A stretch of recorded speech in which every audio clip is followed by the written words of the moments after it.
Baik, Assalamualaikum warahmatullahi wabarakatuh. Perkenalkan, nama saya Asar Bakri dari kelas TI 46. Selamat malam Ibu Nur Zainab selaku dosen pengampu untuk bidang studi cloud computing. Baik, pada kesempatan ini saya akan mengerjakan tugas final, yaitu untuk menjelaskan bagaimana implementasi dari komputasi awan, yaitu SAS. Di sini SAS ini saya akan menjelaskan mengenai Dropbox. Baik, langsung saja kita ke PowerPoint. Di sini saya akan menjelaskan salah satu komponen dari komputasi awan, yaitu SAS. Di sini SAS yang saya ambil yaitu Dropbox. Baik, Dropbox adalah layanan penyimpanan cloud secara online, yang berarti Anda dapat menyalin file Anda ke cloud dan mengaksesnya nanti atau kapan saja serta di mana saja. Bahkan jika mengaksesnya bisa menggunakan perangkat yang berbeda sekalipun. Seperti itu. Jadi untuk Dropbox sendiri itu bisa dibuka di handphone, di laptop, dan di aplikasi mana saja seperti itu. Nah, di sini ada beberapa jenis-jenis Dropbox yang bisa kita peroleh. Yang pertama, Dropbox individual. Nah, di sini Dropbox ini layanannya lebih sering dipakai bagi pengguna individu yang terbagi dalam dua paket tersendiri, yaitu Dropbox Plus dengan harga mulai dari $9,99 per bulan yang mempunyai storage sebesar 2 TB, dan Dropbox Professional dengan harga $16,59 per bulan yang memberikan penggunanya storage sebanyak 3 TB. Kemudian yang kedua, Dropbox Business. Nah, di sini untuk business tersendiri itu akan lebih sesuai bagi Anda yang mempunyai usaha atau perusahaan dengan jumlah pekerja yang banyak, yang mengharuskan Anda menyimpan file dalam jumlah yang besar secara terus-menerus. Paket ini dibagi tiga, yaitu standar harga $12,50 per bulan dan penyimpanan sebesar 5 TB. Nah, di sini untuk ruang kecil juga ada, yaitu Dropbox Basic jika Anda ingin mencoba fitur sinkronisasi dan berbagi dasar Dropbox secara gratis dengan ruang penyimpanan sebesar 2 GB. Kemudian ada Dropbox Family. Di sini jika Anda ingin membagi ruang sebanyak 2 TB ditambah fitur-fitur Dropbox Plus dengan grup. Jadi ada juga untuk grupnya. Kemudian ada Dropbox Plus jika Anda menginginkan ruang itu 2 TB. Kemudian juga fitur-fitur sinkronisasinya juga lengkap, ada keamanan serta pemulihan file lanjutan. Kemudian yang terakhir, Dropbox Professional. Di sini jika Anda ingin memakainya, itu Anda bisa mendapatkan 3 ruang sebesar 3 TB. Kemudian semua fitur lanjutan Dropbox Plus juga fitur berbagi dan produktivitas tambahan yang dirancang untuk freelancer atau usaha kecil seperti itu. Baik, di sini untuk fitur-fitur Dropbox-nya. Yang pertama, bisa menyimpan dan mengakses file dari manapun. Jadi ini fleksibel untuk penggunanya. Kemudian yang kedua, menyatu dengan semua konten Anda, seperti filenya itu PDF, YouTube, kemudian berbentuk video ataupun foto seperti itu. Yang ketiga, bekerja lebih cerdas dari komputer desktop Anda. Jadi untuk keamanannya itu lebih cerdas seperti itu. Yang keempat, menghubungkan alat Anda dengan Dropbox. Jadi alat Anda maksudnya ini adalah handphone dan laptop.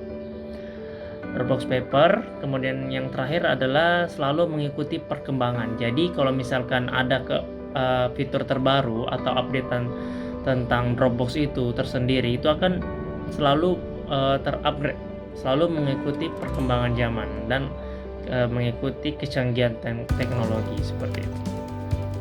Kemudian ini ada manfaat dan fungsi.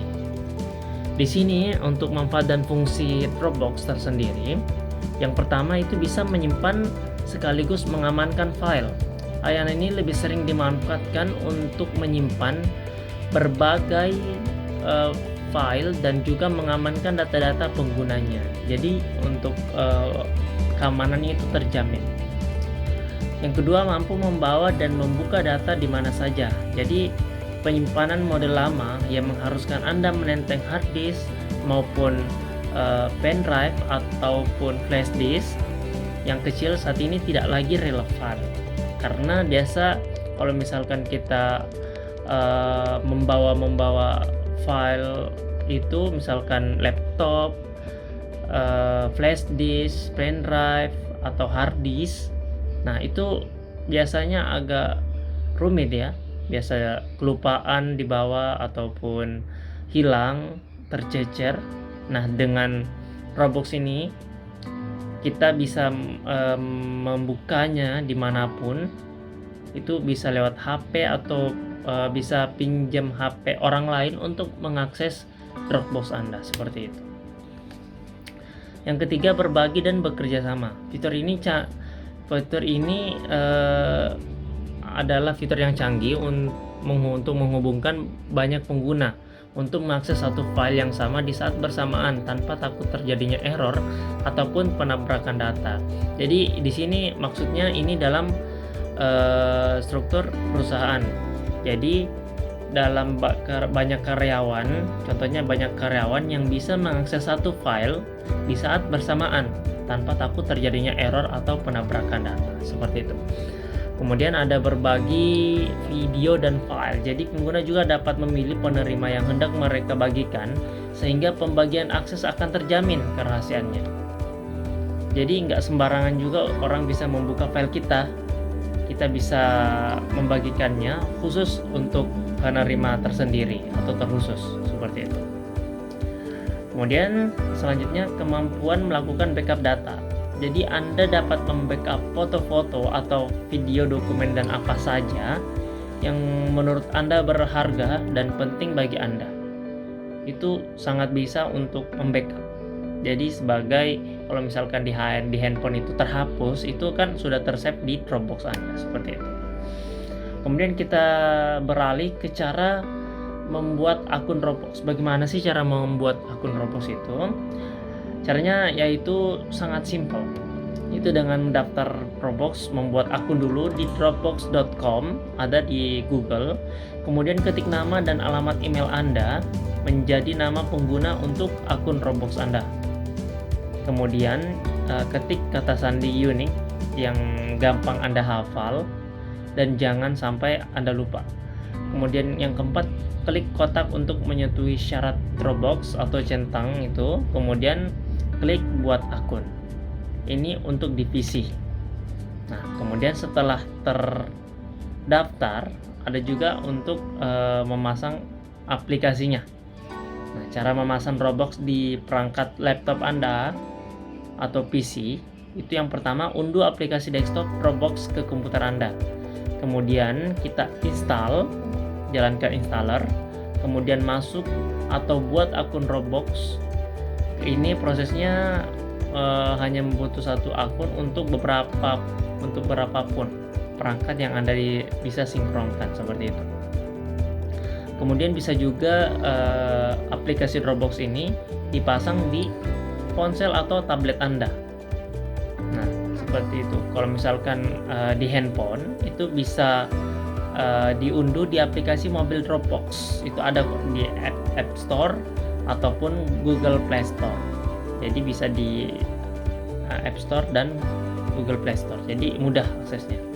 Kemudian dibuka aplikasinya. Setelah aplikasinya dibuka atau di-download, kemudian masuk dan di situ buka akun Dropbox Anda. Apakah Anda sebelumnya sudah mendaftar, itu sisa dibuka, ataupun Anda baru mendaftar, itu silahkan bisa mendaftar juga. Anda hanya butuh satu akun untuk beberapa pun perangkat yang Anda ingin sinkronkan, seperti itu. Selanjutnya, pengaman file Dropbox. Nah, di sini untuk pengamanannya juga sangat terjamin ya. Untuk lapisan perlindungan Dropbox yang pertama itu adalah file Dropbox yang ditempatkan di enkripsi menggunakan Advanced Encryption Standard. Jadi sudah ada standar internasionalnya, yaitu sebesar 256 bit. Kemudian yang kedua, Dropbox menggunakan Secure Socket Layer atau SSL. Kemudian ada juga Transport Layer Security atau TLS untuk melindungi data yang ditransfer antar aplikasi Dropbox dengan baik. Yang ketiga, di sini untuk keamanannya menghasilkan saluran yang aman dan dilindungi oleh inskripsi Advanced Encryption Standard dengan angkanya itu 128 bit atau lebih tinggi atau yang lebih tinggi dari itu. Jadi untuk salurannya juga sudah terlindungi, jadi terjamin ya, seperti itu. Kemudian selanjutnya, aplikasi dan infrastruktur Dropbox secara rutin itu selalu diuji kerentanan keamanannya. Jadi kalau misalkan ada interference atau gangguan dari serangan-serangan itu sudah kebal karena sudah diuji untuk keamanannya, seperti itu, serta diperkuat untuk meningkatkan keamanan dan melindungi dari serangan-serangan. Selanjutnya, verifikasi 2 langkah. Ini verifikasi 2 langkah tersedia untuk lapisan keamanan tambahan pada saat kita masuk ke akun. Jadi aman kalau misalkan kita sudah login nih. Kemudian ada verifikasi 2 langkah. Jadi untuk keamanannya itu sangat berlapis. Setelah melewati tahap login, masukkan password, kemudian ada verifikasi 2 langkah. Baik itu meminta PIN atau meminta kode OTP, seperti itu. Dan selanjutnya ini menggunakan verifikasi 2 langkah, Anda bisa pilih untuk menerima kode keamanan melalui SMS. Nah, seperti yang saya bilang tadi, ini ada kode keamanan atau kode OTP akan dikirimkan melalui SMS atau dari aplikasi pengesahan seperti aplikasi Dropbox itu tersendiri. Kemudian yang terakhir, ini keamanannya file publik hanya dapat dilihat oleh mereka yang memiliki tautan ke file tersebut. Jadi tidak sembarang orang yang bisa melihat file kita. Bisa kita filter ke orang-orang tertentu, seperti itu. Baik, saya kira itu untuk teori penjelasan mengenai Dropbox. Kemudian selanjutnya saya akan menjelaskan untuk secara langsung mengenai bagaimana cara melakukan menjalankan Dropbox. Nah, seperti ini. Ini merupakan tampilan home dari Dropbox itu di PC atau di Windows. Ini untuk kebetulan saya sudah membuat akun. Nah, akunnya ini seperti ini. Ini bisa di-upgrade. Jadi seperti yang saya bilang tadi, itu untuk Dropbox itu bisa mengikuti perkembangan zaman atau kemajuan teknologi. Jadi setiap saat kalau misalkan ada updatean terbaru itu bisa kita upgrade di sini. Kemudian ada setting, dan kita juga bisa install Dropbox app-nya juga di sini. Ada pilihannya kok. Si kawan juga ada. Kemudian bisa kita upload filenya juga di sini. Upload folder. Misalkan kita ingin upload folder, upload files, bisa juga. Kita sisa pilih. Kemudian new save folder. Ada filesnya di sini, kita akan masuk semua.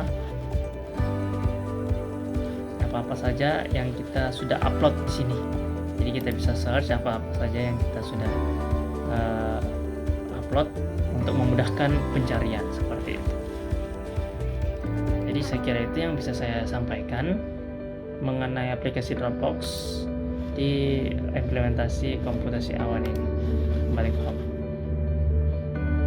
Kurang dan lebihnya mohon dimaafkan. Wabillahi taufiq wal hidayah. Wassalamualaikum warahmatullahi wabarakatuh.